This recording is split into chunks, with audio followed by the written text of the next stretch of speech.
Good evening, everybody, and welcome to this special of Liberal Judaism's Hot Potatoes, Covid-19, a plague for our times. Many of you will know that we have been running a series of hot potatoes from Liberal Judaism's central office, which now we are exiled from in our own homes. And we did not want to miss this opportunity to bring you a special hot potatoes, which features 4 of our Liberal Judaism's rabbis and student rabbis talking about this topic of whether COVID-19 can be seen as a plague for our times. I'd like to introduce you to Rabbi Leah Jordan, to Rabbi Jackie Tabick, to student Rabbi Gabriel Kanter-Webber, and of course to Rabbi Danny Rich, all who tonight will have an opportunity to talk to you about their own perspectives on this topic, as well as a chance for you in our virtual audience to ask questions and for them to respond. But we're going to begin tonight with trying to understand a little bit about what is a plague. So what do each of us panelists understand as the word plague or the concept of plague as meaning? And perhaps we'll start with Rabbi Jackie Tabick. Jackie, could you tell us a little bit introduce yourself and tell us a little bit about your understanding of this topic? Hi, good evening, everybody. So I'm Rabbi Jackie Tabick. I'm the rabbi of West Central Liberal Synagogue. And I've been around quite a long time and never quite lived in a situation that we're in now. Thinking about this subject as a plague, I started up by looking up some of the Hebrew and to try and understand myself what it meant. And of course, we call the plagues that we have on, that we remind ourselves of on Seder night, the Esemakot, which literally means the 10 strikes or lashes. And in biblical times, it seems very clear that it was thought that if a plague arrived, it was because it was God who had sent it. And it reminds me of a cartoon I saw where you see God up in heaven with a computer in front of God, and down below someone's walking and there's a piano about to fall maybe off a ledge, and God is sitting there with the divine finger on just above the button that says delete. And that to me is the biblical essence of what a plague is, that we've done something wrong. God has to remedy the situation, bring us back under control somehow through having a pestilence, an awful disease, something that is deadly and stalks the land. Thank you. And we'll turn to student Rabbi Gabriel Kanter-Webber now. So I'm student Rabbi Gabriel Kanter-Webber. I'm in my 3rd year at Leah College, and I also look after the Manchester Liberal Jewish community.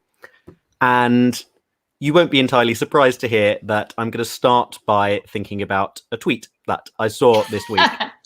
And this was one which said, COVID is nature's way of telling us to go to our room and think about what we've done. And I like that as a description because it, first of all, doesn't rely on the suggestion that any of us individually is guilty of anything, and certainly not that anyone who's suffering is guilty of anything. And it also suggests that we're not necessarily ascribing it to God in any very precise sense, because that can be a really uncomfortable idea. And for me, I think what constitutes a plague is about spread and about our reaction to it. And I think there must be countless near plagues that there've been over the last decade since the 1918 pandemic, really, that could have been plagues, but they weren't. And what stopped them from being plagues, I don't think is about the moral status of humanity necessarily, but I think it's about our reaction to them. And that's partly a medical and scientific reaction, but it's also partly the social reaction. And there's something about our current situation and the world, the way that our world is currently arranged, which led to this happening to be the plague that became a plague, or the virus that became a plague. And so I tend not to want to look at it in a theological context, because I find that slightly unsettling. And I suspect those who might have lost family, or might have had their businesses completely ruined as a consequence of this, everyone who's been affected will find it religiously unsettling. And I think it's much more of a social component rather than a religious component for me, which of course does fit with the plagues in Egypt. There was a social component to the slavery and the system of government that led to those plagues being brought. Thank you, Gabriel. And just a reminder to all of you out there to keep following us on social media. And if you do want to contribute, then please comment on there as well. We can see you, and we will be able to come to you later on in the conversation. Rabbi Leah Jordan, perhaps you want to contribute on what your understanding of plague is. Hi, I'm Rabbi Leah Jordan, the incoming rabbi of Kehillah North London. And during this past 2 years, I've been learning full-time in yeshiva. And yes, kind of in the old-fashioned conventional sense that we imagine from maybe Yentl, where it's a bit of a dark, cramped space, a bunch of yeshiva buchers, a bunch of young Jews pushed into a room, learning Talmud all day. And the Magefa, the Israeli Hebrew word for plague, hit Israel, where I was in yeshiva a few weeks ago, like it did most of the rest of the world outside of East Asia. And they are calling it a Magefa in Hebrew, which is the biblical word for a plague. So there was already this immediate question that came to my mind, that I was in a land speaking modern Hebrew and they were using the literal biblical word that Rabbi Jackie talked about to think of a plague, which is something that is understood to be, I think, by the Bible, God ordained. And in the meantime, I'm sitting here learning Torah, trying to understand, one hopes by learning Torah, I guess, as rabbis and as Jews and people who are interested in Torah, who are not part of the tradition, might do. I asked the Talmud, basically, what the heck does this all mean? And I was really reassured, first of all, to realize that there are pages and pages of Talmud that talk about sickness and even about epidemic. And there is so much in our tradition that is about moments like this. And that gave me immediate reassurance that this isn't the first time in the first place that this has ever happened in human history, though its circumstances are maybe, as student Rabbi Gabriel said, more modern and more affected by modern circumstance for sure.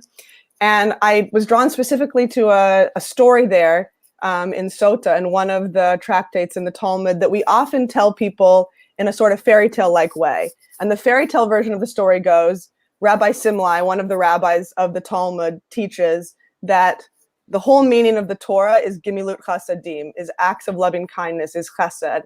And his example of that he gives is that at the beginning of the Torah, he says, was an act of gimilut chasadim, of loving kindness, and the end of the Torah was an act of gimilut chasadim. In the beginning of the Torah, God clothed Adam and Eve after they were kicked out of the Garden of Eden. And in the end of the Torah, if we remember, at the end of Deuteronomy, God's self buries Moses when Moses has died. So Rabbi Simlai says these are classic mitzvot that we do as human beings to give chesed, to give loving kindness to the world. We want to clothe the naked as God did to Adam and Eve, and we want to be with those who are mourning, and we want to bury the dead as God did for Moses. And we often tell it like that, as a once upon a time fairy tale. If you dig deeper, actually, both those moments, one could say, were caused by God's self in unfairness. God was the one who exiled Adam and Eve from the Garden of Eden. And God was the one who told Moses that Moses couldn't enter the land of Israel. And so actually, you could argue that God caused these two unfair exiles. And I was really struck, Rabbi Charley, by the fact that you used the word that we were exiled to our various houses. There's this sense of estrangement from the world right now, of exile and of unfair exile and unreasonable and cruel exile. And the Talmud story is also talking about unfair and unreasonable and cruel, possibly exile caused by God's self. So in some sense, the Talmud is acknowledging the universe itself, as it is God ordained, is unfair. And yet somehow God is able at the same time to be very intimate and very human, and to meet Adam and Eve where they're at in that moment, and Moses where he is at literally in that moment at Moses's grave. And from that, I take that, and the Talmud even spells this out, that we are supposed to act like God in those moments and not like God in the moments prior. Thank you, Rabbi Leah. I think it's really, I want to turn to Rabbi Danny Rich, because actually I think that there's going to be a very nice contrast there in your starting places, because I think on one end we have somebody really grounded in the text, and not obviously that Rabbi Danny Rich is not grounded in the text, but I think maybe comes at this from a slightly different perspective. Danny. So I'm Danny Rich, and in fact, at midnight last night, I finished as the Senior Rabbi and Chief Executive of Liberal Judaism. So I'm now a freelance Jewish educator and rabbi, and delighted to be so and to be here supporting Liberal Judaism's initiative this evening, which I think is a very good one. I think starting with Jackie's point, when we think about plagues, of course, we think, of course, of those biblical plagues, of the 10 plagues of Egypt, which for me are not a very helpful metaphor, because they seem to be about, as it were, a competition between Pharaoh and God, in which Pharaoh's magicians are trying to do their work, and God somehow uses the plagues as his or her or the divine finger of magic tricks. And so I don't find that metaphor helpful. What I do find more helpful is the Midrash, which, picking up on a verse in Ezekiel where Pharaoh is portrayed as saying, my Nile is my own, I made it for myself, and says something about the arrogance of humanity, and that understands the plagues in some sense to be a rebuke to humanity about its own arrogance.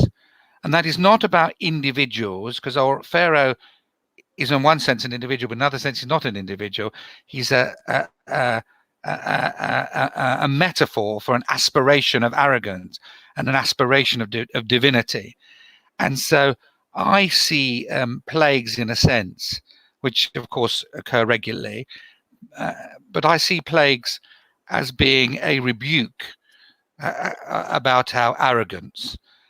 And I could say more about that, but I know we want to be short in introductions, so I will stop there. I will want to say more later on, of course. I'm more concerned not about the origins of plagues, but actually how we respond, how society and we respond to them. Thank you, Danny. And we will definitely come on to that idea about how do we respond to plagues. I think it's a really important point.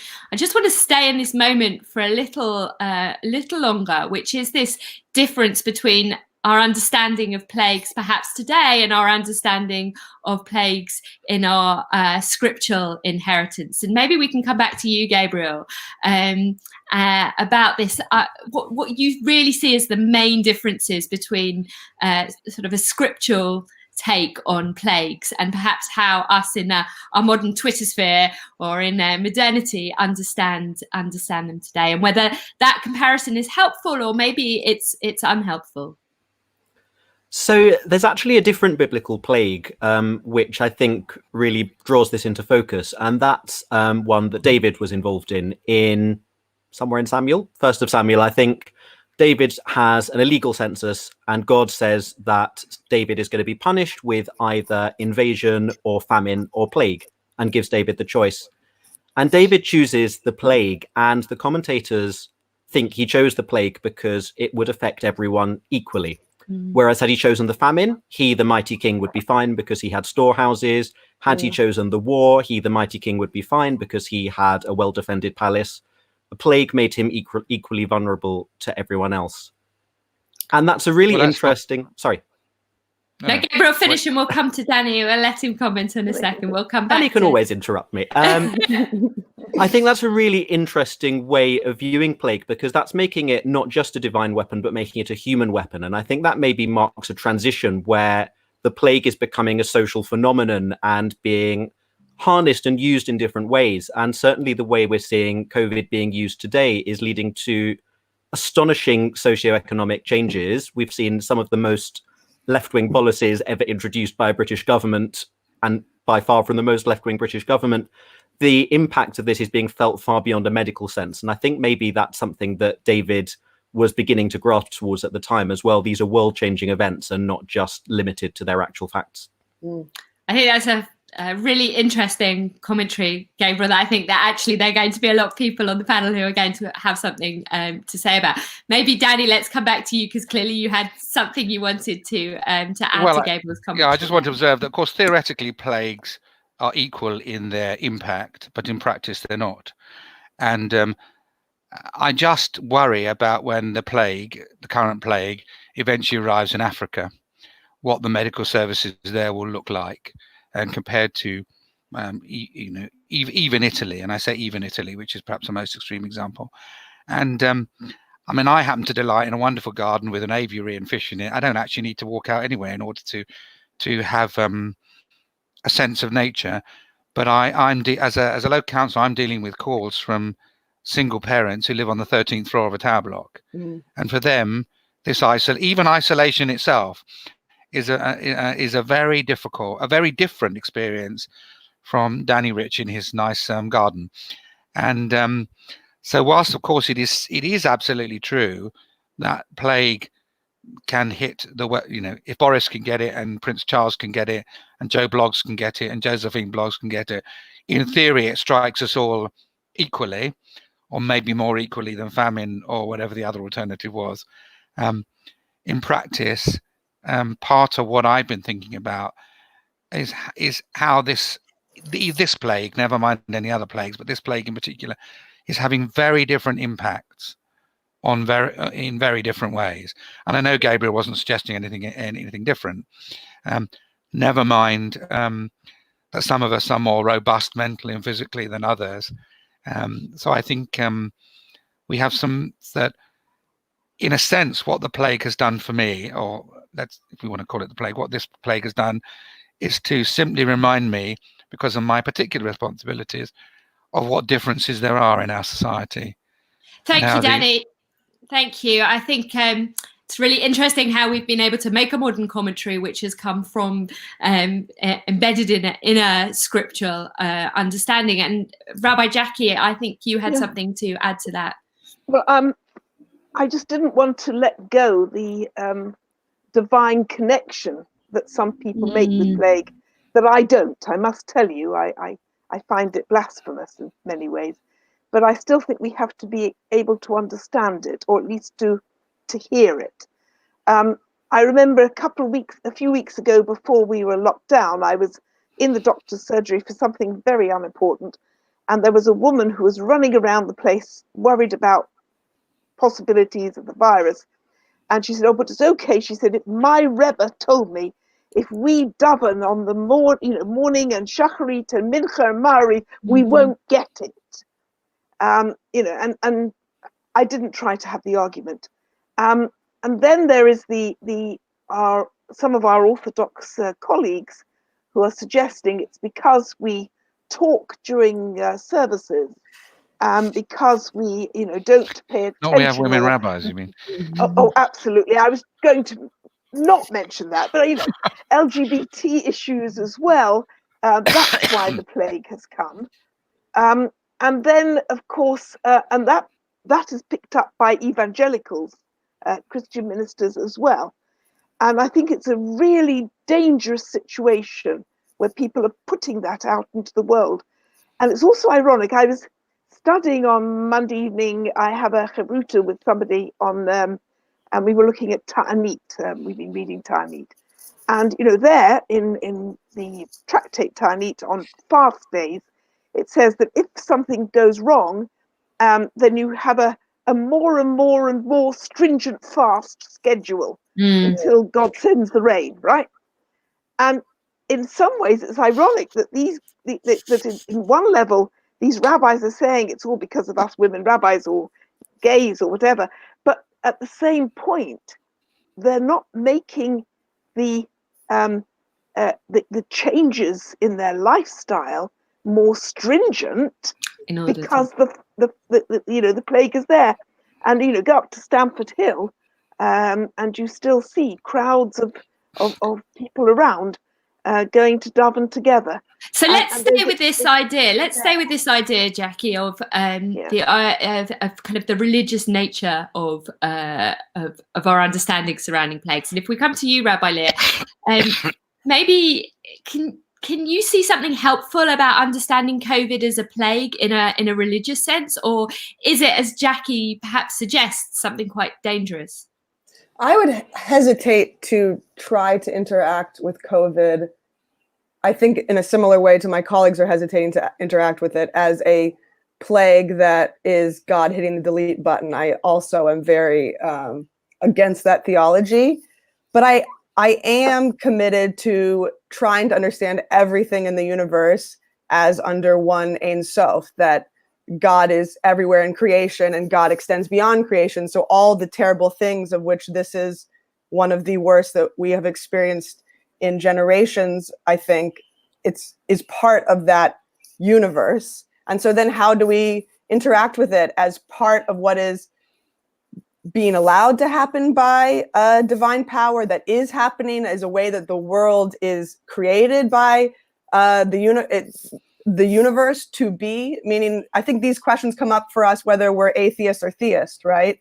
Why is this happening, and what can I learn from it in this moment? And in that sense, I'm invested in understanding it within ways that the tradition has talked about those things in the past. And I do think our tradition and our sources are alive to the fact that just saying that this is what God did to get back at us for something that we did, or that this is something to teach us, is an unfair and a cruel thing, and not the way that we understand it. But at the same time, we have to figure out how do we respond to it with however we understand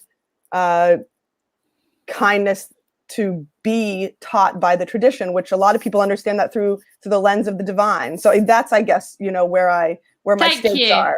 I think that's a really helpful distinction. And I wonder, Rabbi Danny Rich, would you see that we need to understand COVID through our understanding of the divine, or is this? Well, I have it's a slightly different issue for me, because you see, it seems to me that plagues plagues of this nature are natural. In other words, they happen every maybe 100 years, 200 years, whatever it is. But the Spanish flu was, I suspect, a similar one.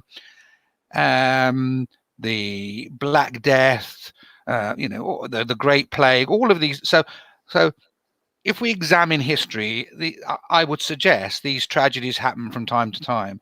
So the dilemma is, if they happen from time to time, can we do anything to stop them? If we can't, then they're clearly part of the divine pattern in some sense. In other words, if as I do, I accept that God is the creator of the world and the world is imperfect, then clearly God has created imperfections in the world. And we know there are lots of other imperfections in the world.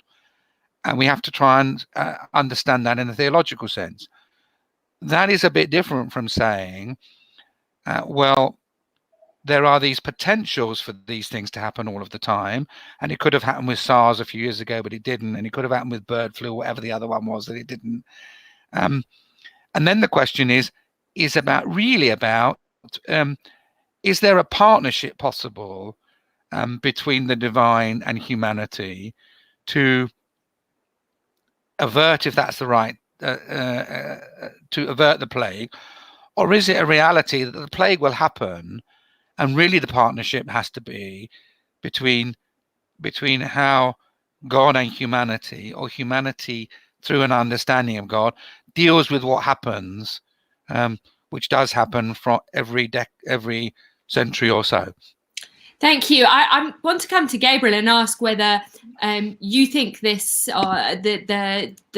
especially the last answer that was given by Rabbi Danny Rich, point us to a new way of understanding Pesach in this light.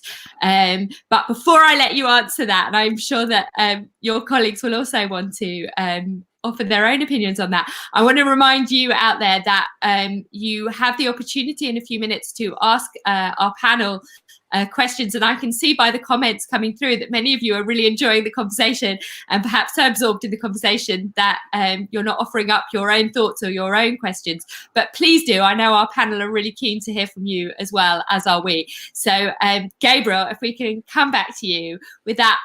Does anything that either your colleagues have shared or your own understanding of the moment that we find ourselves in right before Pesach, when so much of our education and our conversations are around plagues, does it give a new take to this story? This really divides my opinion. I think on the one hand, it makes Pesach feel really differently meaningful in a way it's not done before. I'm feeling that sense of lockdown, which was there at the time. I'm going to be in a very, very small family group on Seder night, waiting while the angel of death passes outside the window, so to speak. There really is that very visceral sense that that's what's happening. But on the other hand, for exactly the reasons that Danny alluded to with privilege, it's nothing like that. It's nothing like having been enslaved. And of all the people who are suffering COVID at the moment, I'm suffering must be one of the least. And so I think on the one hand, it's a really salutary wake-up call about the experience of our ancestors and the experiences that other people are going through as well. It's just that little taste of what it means to be oppressed, a tiny, tiny taste of what it means to be oppressed. And part of me feels almost grubby for having that thought, because it shouldn't be feeling like that. I'm sitting at home with a nice MacBook on Wi-Fi and my family. So many people aren't fortunate enough to be able to do that. But it certainly lends, I mean, even that dilemma, I guess, is a Pesadic dilemma in its own way as well, helping us to think about our place in connection with others in the world. I think it's very interesting that one of the main topics that I've heard around in this lead up to Pesach has been around the concept of guilt and what do we do with that in this period of time. Rabbi Leah, you are an educator. I know that is really at the heart of your rabbinate. Is there something you think, a piece of education or an idea that is going to be added to your Seder plate, to your toolkit of materials around this year that comes out from your personal understanding of COVID in this context this year? I think the thing that I want to add to Seder this year is I want to wrestle more, I think, with the story. And I think we're always supposed to wrestle with the story, because the story is this terrible thing happened where we as a people were enslaved, and it was done to us by others in cruelty. And then we were liberated, and we celebrate that liberation because God did it for us. And I think literally in that story are all the dilemmas that we're theologically speaking about right now, meaning how do terrible things happen? How do they fall on some people more than on others? The inequalities that predate this moment. I echo all of my colleagues in saying that that's the thing I think that is most alive to me right now. How do we address those inequalities in this moment, and after this moment, how do we learn from them? And I think in that, I want to ask at the Seder, what does it mean that an all-powerful God in our narrative freed us then and not before? And what part are we in partnership in ways with that God? I guess that's echoing Rabbi Danny and saying, like, it's trying to understand what is the partnership between humanity and God in a broken world. And I hope to bring that to the Seder. And there's a specific little midrash very quickly where the midrash in Mechilta talks about the story of Exodus and says, God was this great Gibor, this great warrior for us. And then at the very end of that bit, it says, but God also says to us a line from Hosea, Ki el anochi velo ish, but I am an El, a God, and not a person. And I had a teacher in Jerusalem, Rabbi Shoshana Cohen, say to us, this is God admitting that God has limitations. God is an El, an all-powerful God, but God is not an Ish, a human being. We are the human beings that somehow have to go out in this world that is the one we're living in and be God, for God in this moment. So I'm struggling with that. Thank you. And Rabbi Jackie, are you bringing a limited God or a humanity also who perhaps feels limited to your Seder plate, or is there something else that you're going to be telling this Pesach? To me, it's that old conundrum that has been around forever, put so succinctly by Rabbi Kushner. Why do bad things happen to good people? And that's a question that comes in every generation at every time. And somehow I always think that the tradition tried to teach us through that midrash of how at the sea when the Egyptians were drowning, God says to the angels, "How dare you celebrate when my creatures are drowning in the sea?" So it's this conundrum we have to deal with constantly. And looking at the plagues this year, I mean, I've been struck very much. Is COVID-19 an extra plague, or is it one that has to be subsumed into the list of plagues that we have already? And I think that's one of the questions that I will want to ask. Is the plague of the plague of darkness akin to the darkness that we don't see the suffering of the world around us, or the isolation, or is the plague of hail, which is an economic plague? I hadn't struck that before. I suddenly realized this year that that's really when you get natural disasters, you get an economic result, which we're also seeing in all of our countries. And is that going to be, in fact, the long-lasting, except for those who, sadly are going to lose lovely and beautiful and wonderful members of their families? Is the long-lasting effect going to be the economic problems that this plague is going to bring to the world? And I think, Danny, that's something that you're particularly concerned about, and I wonder whether is that what you will be bringing to Seder this year? Is that the impact of the plague is about how we respond or our current state? Well, it is, but I just want to make, ironically, I want to make a theological point, I think, which is that, well, you see, as always. But for me, you see, the details of the Exodus and the plague are irrelevant plagues because they never happened, as far as I'm concerned. What I'm interested in is that God is on the side of the oppressed. So my question is, can I hold on to an idea that even in this particular plague, God is on the side of the sick and recovery? Yeah. And that's the real challenge I have. And I think the challenge that we will all have if this goes on for longer is, if you are a person who has some sense of the goodness of the divine, is maintaining that in the face of a different type of enslavement.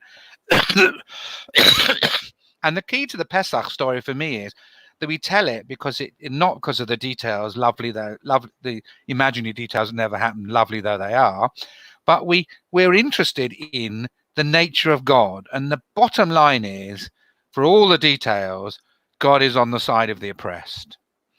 And somehow I want to try and maintain a concept, even though one of the Seders I'm involved in was originally advertised as a secular Seder, but I want to try and have an idea that God, however understood, even if you understand that only a sense of humanity, that God and humanity are on the side of the sick, are on the side of the suffering, are standing by those who are struggling and isolated.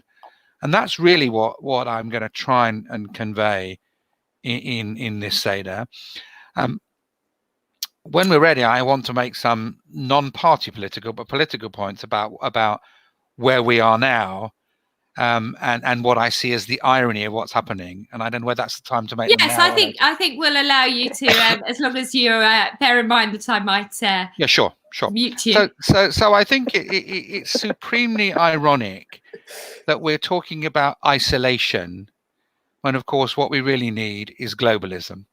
The only way we will defeat, by the way, the nature of this plague, I think about it, that makes it like a modern plague, is it's partly hidden and inexplicable.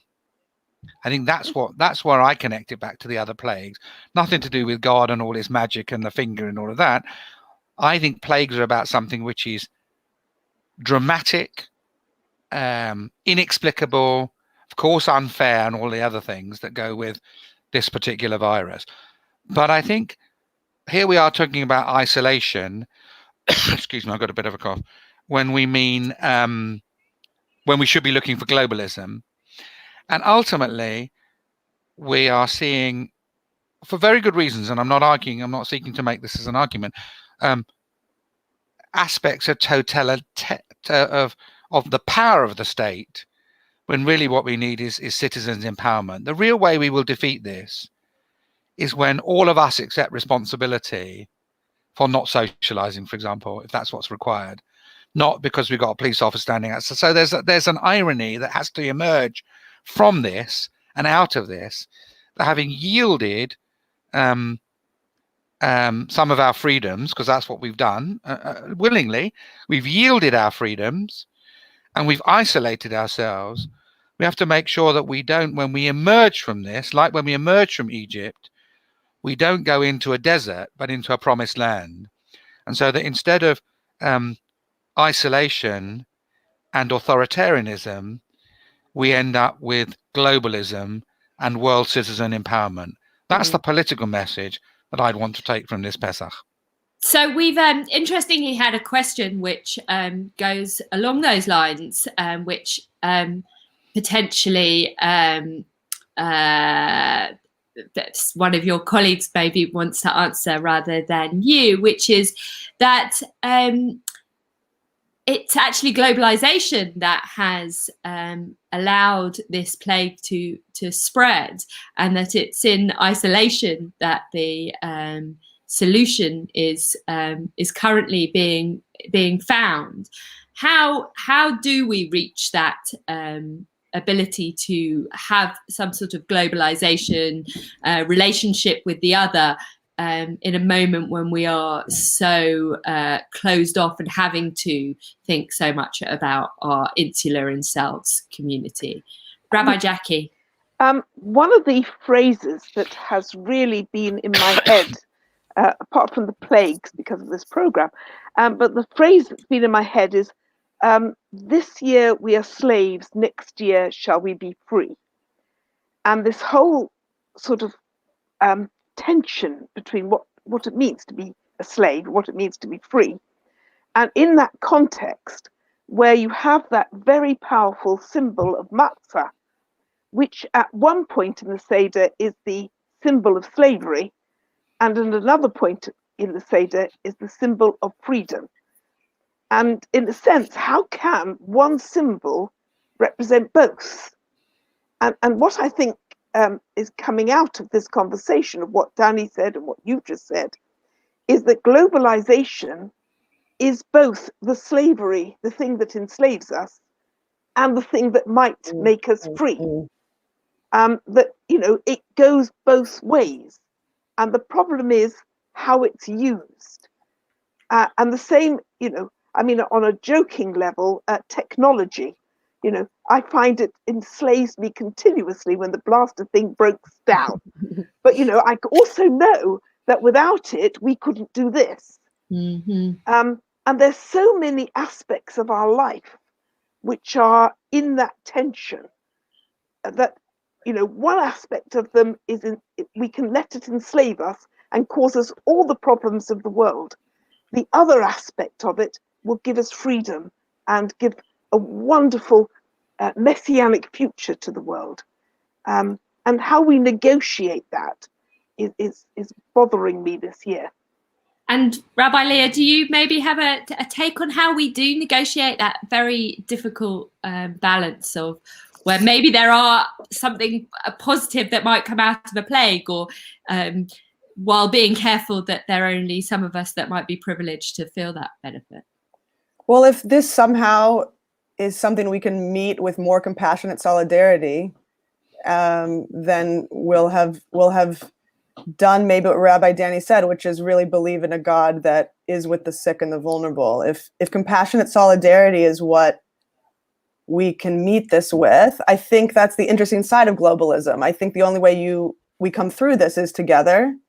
And at the same time, we're all sitting alone, in our closets or our living rooms to to try to be connected in this way. And I really like what you said, Rabbi Jackie, too, about this notion that within the thing is the freedom inside the thing that enslaves. I think that's like a fascinating thing about Pesach, and I do think I love that about globalism. But yeah, so I think if solidarity is the goal in order to beat this and to beat anything, and yet at the same time, how do you do that? I think that's the challenge. And Gabriel, you're looking like there is something that you have to add to that? There is. So it also occurs to me that most years at Pesach, I end up running a children's activity where I ask the children to come up with 10 modern plagues. And they always come up with similar ones. It's pollution, racism, poverty, whatever it might be. But it occurs to me that the global reaction to coronavirus could be such a perfect framework and model for dealing with any of those modern plagues. Imagine if every day the Prime Minister gave a press conference about how many deaths in which region of the UK had occurred due to poverty. Imagine how quickly we would solve the problem. Imagine if the global statistics for climate change were being compiled as quickly and shared as quickly, and resources and techniques and research sent across the globe to lead to an immediate reaction. And so I think the globalism might have contributed to the spread of coronavirus, but it's also providing us with a template for solving not just our current plague, but so many of the things that offend and mar the world today. And cooperation is something that we're not going to be able to go back on. It's no longer going to be possible to say this government can't work with this government, because they've shown they can. Thank you very much. We're having a lot of comments that are about the need for us to come together somehow. And I wonder whether there is a theological taking that any of you have over that sense of coming together over something as negative as, or as perceived as negative as the plague, or whether our response is purely a human response, and it is there the compassionate joining together, which is just human, or is there a theology embedded in this response? Yeah. Rabbi Danny. Well, I mean, if you take the Exodus story itself, you didn't get the promised land without breaking eggs on the way, metaphorically. I mean, the reason, the challenge about the Pesach for me is that in order for the Hebrews, assuming the story happened, and you know my view about that, but let's for a moment assume the story did happen, for the Hebrews to be liberated, Egyptians got whacked. Now, I spoke originally about the arrogance of the Pharaoh, but when you kill the firstborn of every family, and arguably of every animal family, they certainly weren't all arrogant. So we know that, regrettably, that progress doesn't come without struggle. Liberation arrives not from everybody saying, "Oh, well, it's a good idea for everybody to be free." It comes at the barricades, if I can put it crudely. And at the barricades, there's sometimes tensions and troubles and all sorts of things happen. So whilst I'm not prepared to say any particular disease, out of this, I'm not prepared to say it was worth having the disease because now we've got 750 volunteers, 750,000, 750,000 people volunteering. But the reality is that humanity in a crisis, of course, there are a few people who take advantage, but the majority of people discover their own sense of decency. And I can look at, because I am involved in my own borough in seeing an outpouring of people who are showing a care which they didn't show before. Now, why didn't they show that? Because they were busy, perhaps, or maybe isolation's given them time. Maybe it's given them time to reflect. Streets have WhatsApp groups. I mean, I didn't even know. I mean, I'm a good neighbor, so I know my two neighbors. I take in parcels, but I now know the name of everybody in my street, and I didn't know that before this happened. Now, that's a very small example, but China, by the way, is sending 1 million testing kits this week to this country.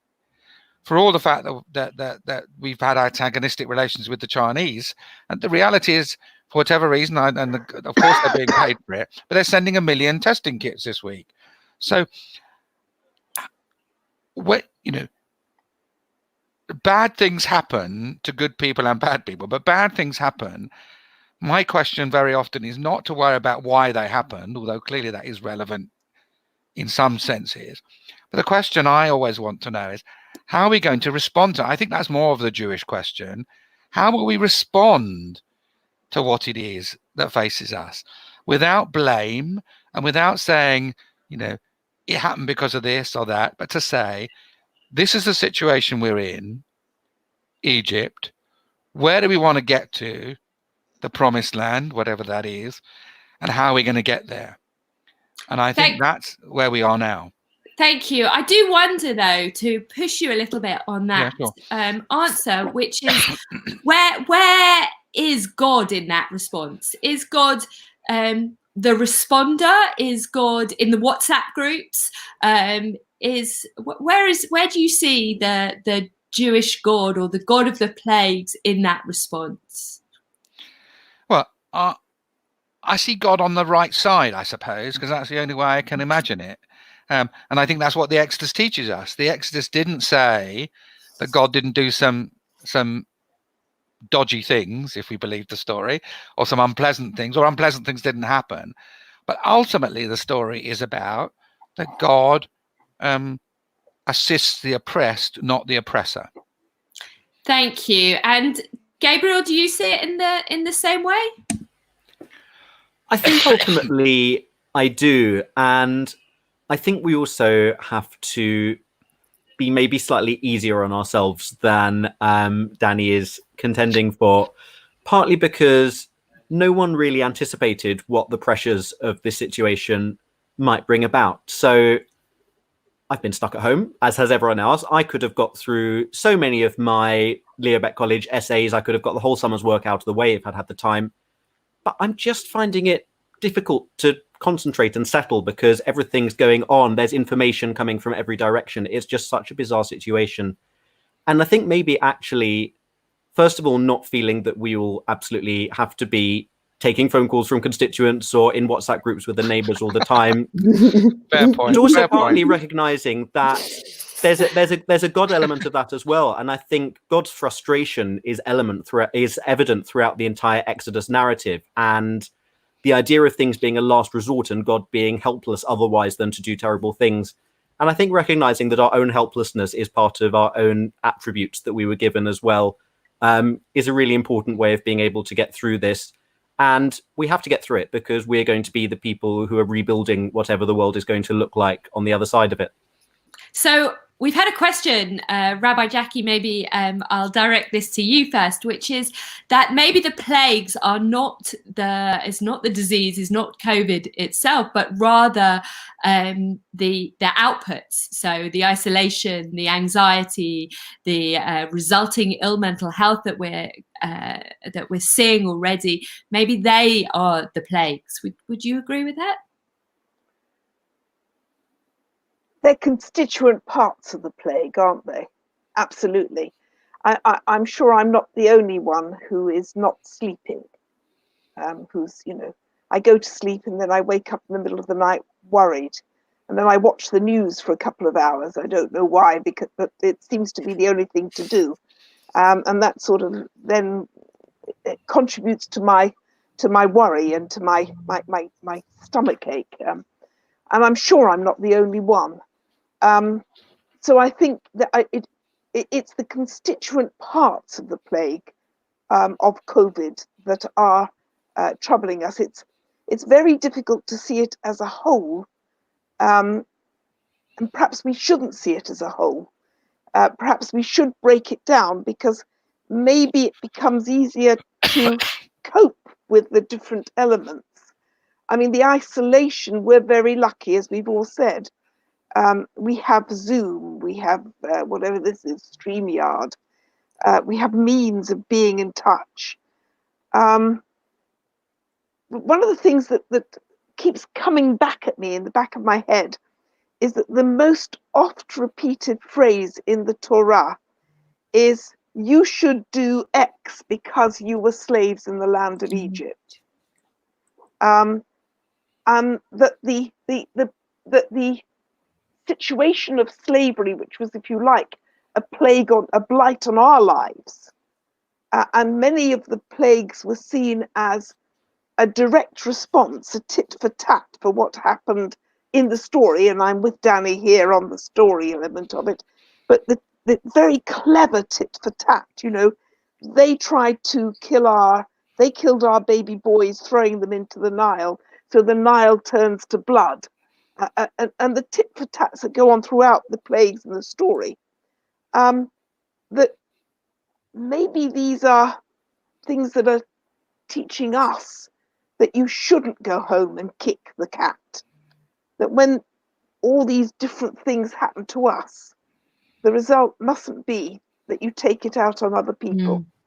That somehow we have to remember that we were slaves too, and rise above it. Thank you. That's really helpful, Leah. I'm interested in your reaction to that. Is that how you would see it? The sense that anxiety and isolation are part of this plague, you mean?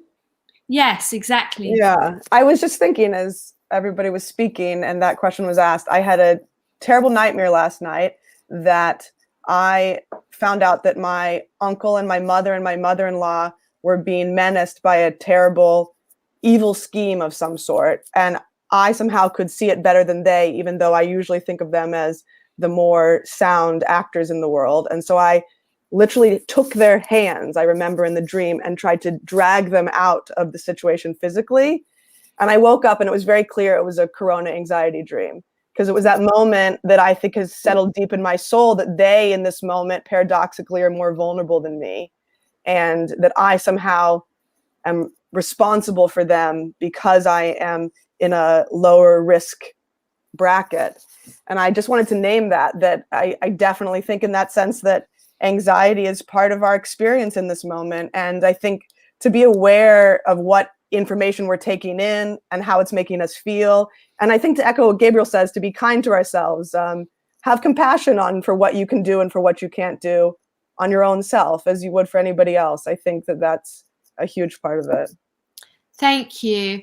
Oh, we've had a question about, which is a very personal question, I think, in some ways, although maybe when people think of rabbis, they don't think of it as being such a personal question. But has this experience of COVID, or your understanding of it within this context of a plague, changed your own relationship or your own theology, your own relationship with God or your own theology? And maybe we'll be very unfair and come straight back to Rabbi Jackie. Wow.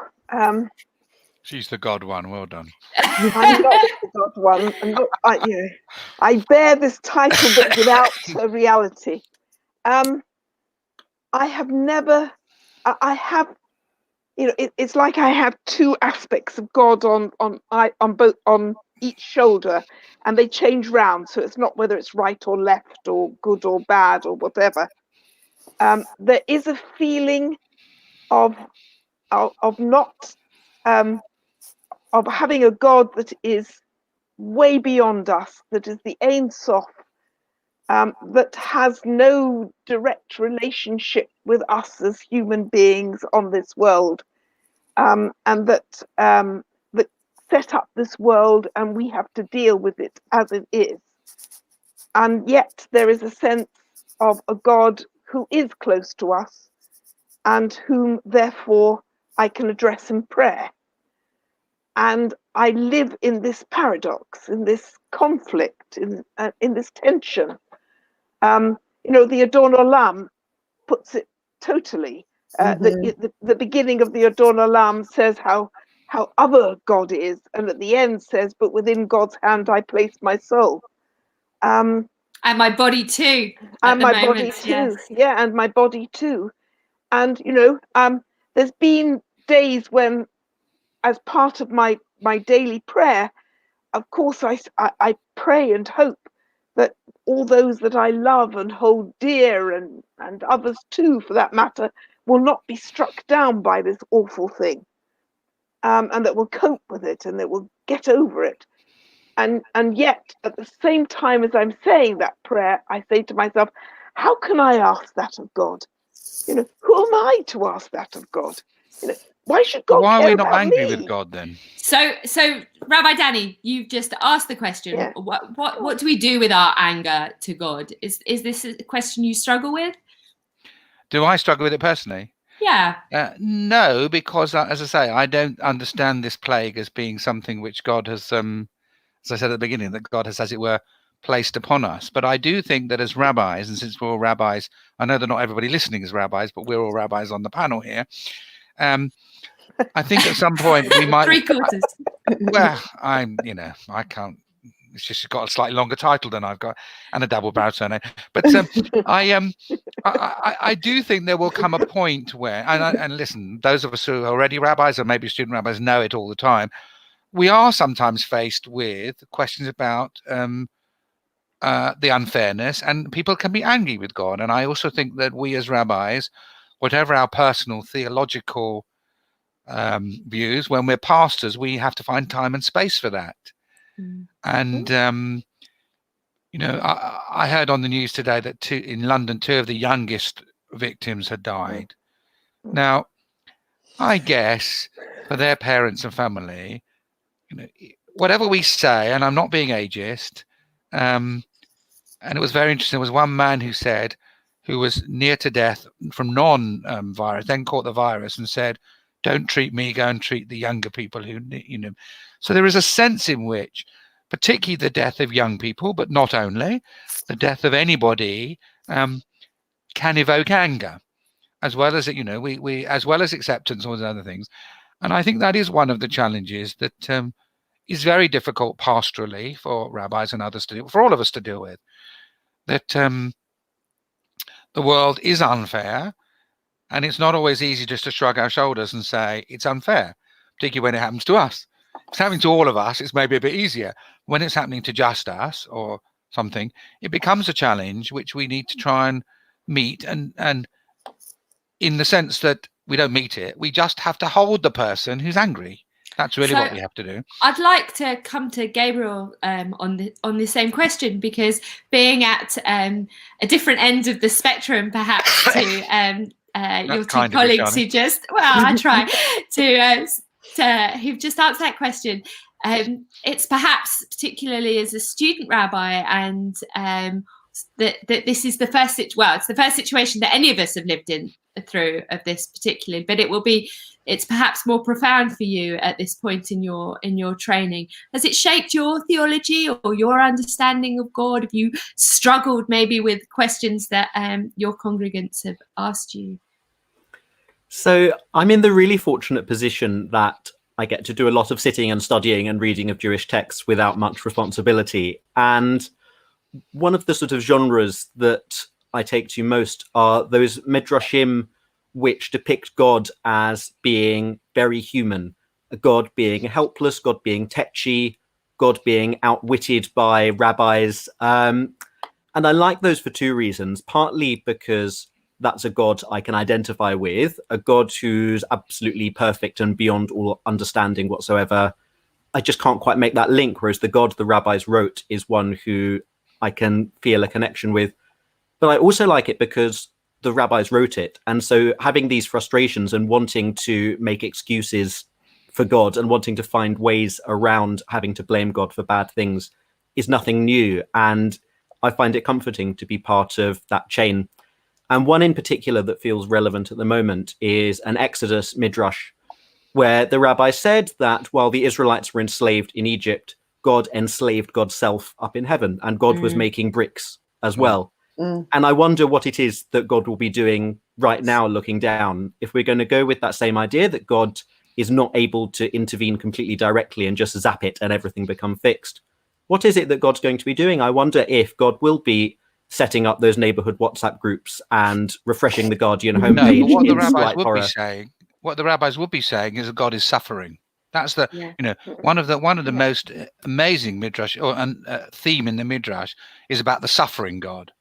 That somehow God suffers with humanity, and I think that's not a bad message. That if you have a concept of God, it's not a God who's callous or indifferent about all of these things, but arguably is actually God itself is suffering witnessing the suffering of humanity.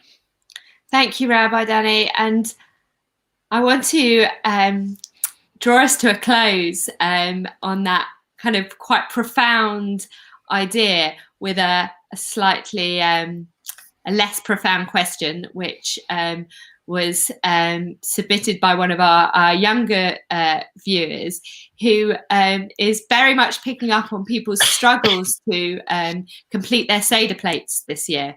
And they wanted to know whether the panel had any ideas that if they can't get something for the Seder plate, is there something else that they could do or add, or something that any of the panel would like to see on that Seder plate this year as an alternative, or instead of? So if they can't get matzah, is there something else that they should put on? If they can't find the, I think the egg is probably going to be one of the more difficult things for some people to find. Is there something else that that you see us putting on the Seder plate this year, either as well as or instead of in some cases? And let's start with Rabbi Leah. It's a great question. I had been thinking about it vaguely and wondering, what does this time teach us to do? And the first thought that comes to my head is everyone made a big deal about how the London Beit Din loosened our Pesach restrictions, right? That if you are very observant, you can now buy a few things that aren't kosher for Pesach because of this time. And I think they didn't go nearly far enough, but I think the spirit of it is good, which is to say, I think whatever is meaningful to you in this moment, that you can get your hands on. And I'm going to have to think about what that would physically look like. It's a great question, and I can only say thank you to the young person who asked it. I need to reflect on it. Thank you. Well, I think the idea of also that there are going to be many families who are going to add a mobile phone or to their Seder plates. Rabbi Jackie, did you have something that you? Well, I was going to say a mobile phone. Oh, I'm sorry, I stole your thunder. It seems to me that maybe we need, rather than a mobile phone, a pair of tom-toms, you know? Yes. Beat the message out. I think that's really important, actually, because we are conscious of all of those who can't join us because they're not technologically equipped or savvy, and that actually they're I know that Jackie raised very, very poignantly with me, like, what are we doing for those people? And maybe the tom-toms is not the complete answer, but it certainly draws attention to those people that might need to hear the tom-toms who can't see us this year. Danny, is there something you're going to encourage them to put as an NHS chaplain? The thing that I would add would be a mask.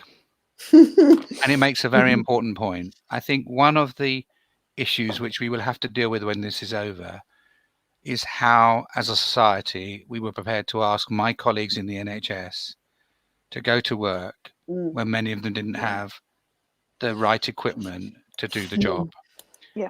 And I would use the mask on the Seder plate to remind us about unsung heroes.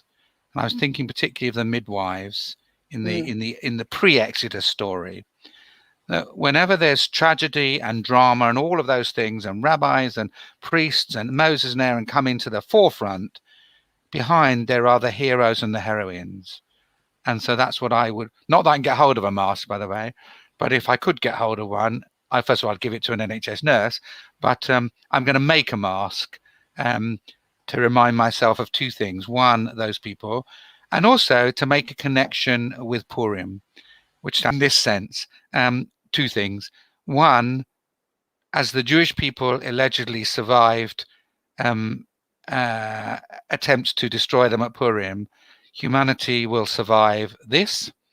And secondarily, we need to bring, even in the darkest times, a sense of humor to everything that we're trying to achieve, which is not that everything is funny.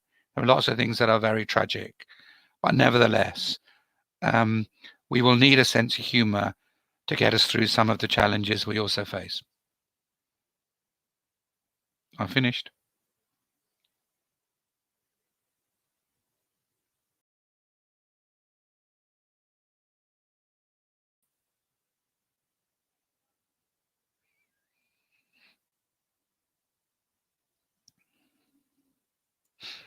We have come to the end as the broadcast has come to an end.